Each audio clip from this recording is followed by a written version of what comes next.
Hi friends, வணக்கம்.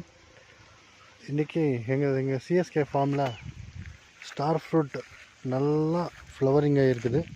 பாருங்கள், நீங்களே பாருங்கள் எவ்வளோ ஃப்ளவரிங்காக இருக்குதுன்னுட்டு. இது ஜஸ்ட்டு ஒன் இயர் ட்ரீ, அவ்வளோதான். 1 இயர் பிளான்ட்டு.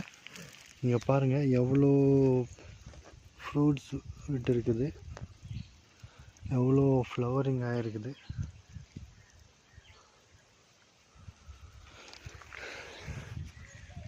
இந்த மாதிரி கார்டனிங் எனக்கு ரொம்ப பிடிக்கும். இப்போ செடிங்களை வளர்க்குறது, இந்த ஃப்ரூட்டு ஃப்ளவரிங் எல்லாம் பார்க்கும்போது மனசுக்கு ரொம்ப திருப்தியாக இருக்குது. ஏதாவது டென்ஷன் இருக்கும்போது இந்த ஃப்ரூட்ஸு, இந்த ஃப்ளவரிங், நம்ம வச்ச செடி எந்த அளவுக்கு வளர்ந்துருக்குது அதெல்லாம் பார்க்கும்போது மனசுக்கு ரொம்ப ஆறுதலாக இருக்குது. மனசு